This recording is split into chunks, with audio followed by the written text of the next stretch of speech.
Subscribe कीजिए हमारे channel को और लेटेस्ट अपडेट पाने के लिए बेल आइकॉन को दबाइए।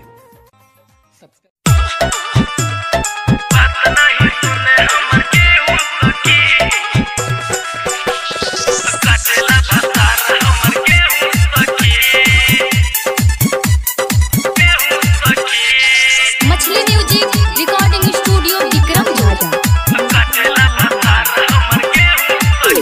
सखी गवना कर के ले गईले पिया हमरा के छोड़ चली गईले।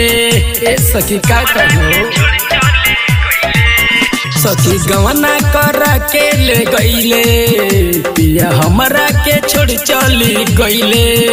हम त करे उनका फोन बिजी रहे दून दून, हम त करे उनका फोन बिजी रहे दून दून। रहिला अकेले में हूँ सखी बात नहीं सुने हमर के हूँ सखी, काटेला भतार हमर के हूँ सखी। बात नहीं सुने हमर के हूँ सखी, काटेला भतार हमर के हूँ सखी।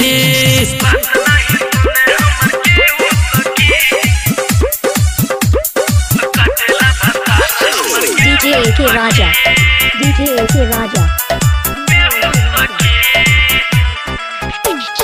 उनके ऊपर रहल पूरा हमर विश्वास हो, हमर संगे कैले बड़े पिया उघात हो।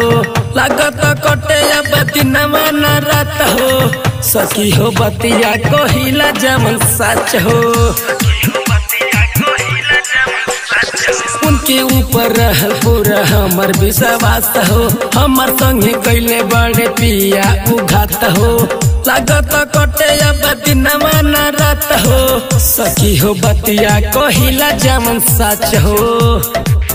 छोड़तावे अब पानी मोर चढ़ली जवानी, छोड़तावे अब पानी मोर चढ़ली जवानी। उपियावेला नींबू दही बात नहीं सुने हमर के हो सखी, काटेला भतार हमर के हो सखी। बात नहीं सुने हमर के हो सखी, काटेला भतार हमर के हो सखी। म्यूजिक लाया काश राजा, म्यूजिक लाया काश राजा। डीजे के राजा, डीजे के राजा। परेला रोज इंदर जवाब वाला हो, लकेला सखी हमर गोरे गोरे गाल हो। सुधरल कब स्वामीनाथ के चाल हो, कहीं यार सुन बिकी विशाल हो।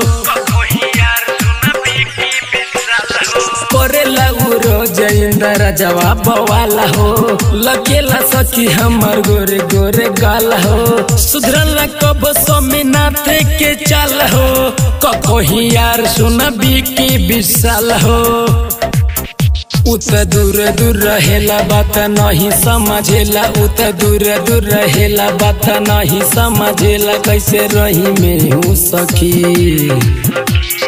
बात नहीं सुने हमर के हो सखी, काटेला भतार हमर के हो सखी। बात नहीं सुने हमर के हो सखी, काटेला भतार हमर के हो सखी।